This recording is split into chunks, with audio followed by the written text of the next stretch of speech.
Hey everyone, popping in again, obviously, Tex-Mex white enchiladas.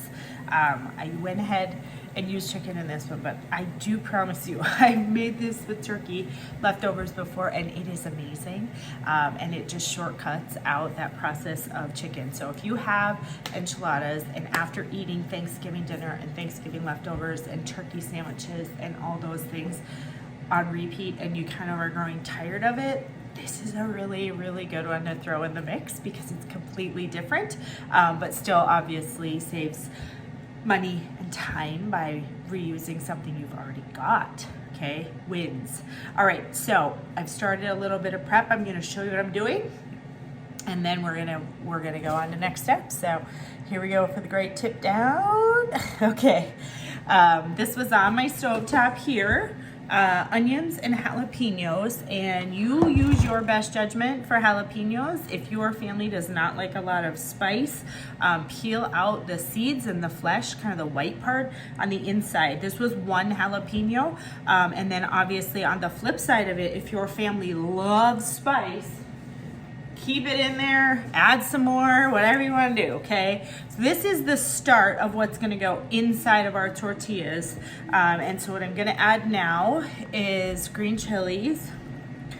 And again, this is another area where you get to kind of temper spice. If you're not sure how your family is going to like this with 2 in here, I would recommend starting with 1.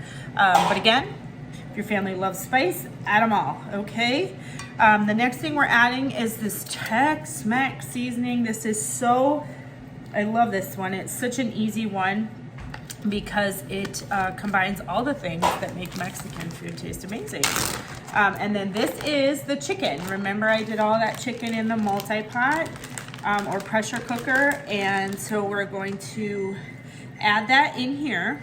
I am going to put this back on the stovetop and just cook and simmer this a little bit. I am gonna add also just a little bit of the chicken broth, just for kind of about a half of a cup, just for the simmering of this. So I'm gonna go ahead and cook that again, keep that cooking and make sure it's all really warmed through. Okay, and then while I'm doing that, while that's cooking, I'm gonna get ready for the cheese sauce, which is all my favorite ingredients. Monterey Jack cheese. You can buy it shredded. It's harder to find for me, just Monterey Jack shredded.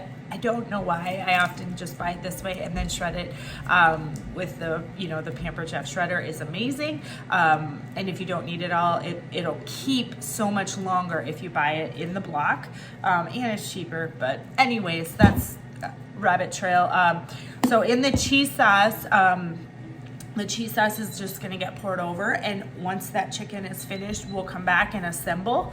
But I'm gonna just get that cheese sauce made so I can show you what that's gonna look like. But your cheese sauce is gonna be, you've got heavy whipping cream, butter and flour. If you need to omit the flour, it's fine. You sure can do that. We can just save some liquid elsewhere. Sour cream, and then this Monterey Jack cheese. And you do want to go with Monterey Jack cheese. I'm gonna add a little bit more of that Tex-Mex seasoning into the cheese sauce, just so it's got that nice, the seasoning, but also it gives it kind of that fun, it's not white and boring.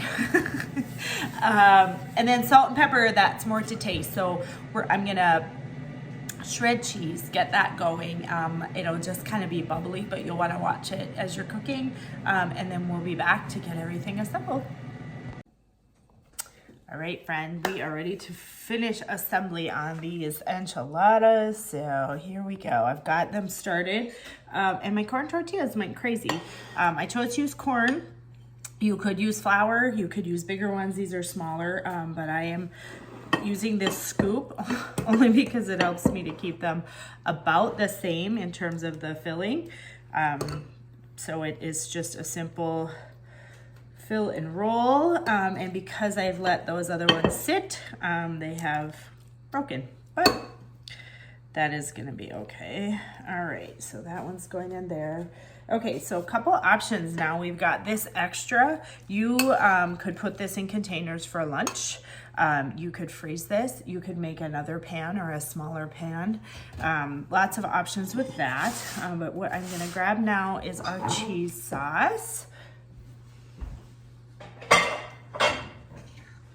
Okay, and this has been simmering on the stove. It's good and hot. So reminder again, this has got cream, chicken stock. It does have another can of the chilies in here.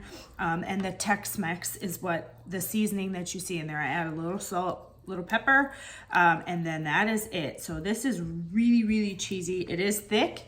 You can see that, and it's supposed to be. But we're just gonna simply pour that over all of these. Don't let any of it go to waste. You can see how ooey and gooey that cheese is. Okay, and I'm just gonna use this spatula just to make sure that all of the tortillas get covered, if you will. This will soak through and make it really saucy. And then I'm gonna add, grated a little bit more, there's my drawer, little more Monterey Jack to put on the top. This, you could omit this piece if you wanted to, but because there is so much cheese already in here, it's just more of a sprinkle. I don't need to put, you know, a ton on the top. So there are these enchiladas. If you were making them for something other than a freezer meal, you can put them in a nicer pan. But this I am putting right in my freezer, just like this, double foil. Put your instructions in between. And then because this is in a 9x13, I would really recommend, like, the night before you're gonna make this, put it in your fridge, so it's in your fridge for at least 24 hours and maybe even 2 days. It is gonna be very, obviously it's gonna be frozen solid, but it'll need a little bit of time to thaw, and then it's just a bake.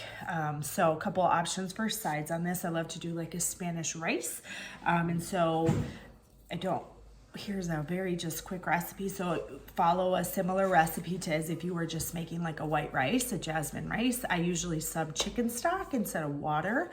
And then I will add in a can or a half can, depending on how much I'm making, of like Rotel, or half cup to a cup of salsa. Feel free to add, you know, jalapenos or any type of spices that you would like. Onions go in mine, and I add some salt, and that's it. So if you use your multi-cooker, the rice setting on that, you can put all of that in there on rice. Comes out perfect. Goes really great with this. Otherwise, you know, any of your typical Mexican toppings. So, you know, lettuce, tomato, salsa, pico, guac, cilantro, more jalapenos, all these awesome things. So there it is, all done, ready for the freezer. So enjoy.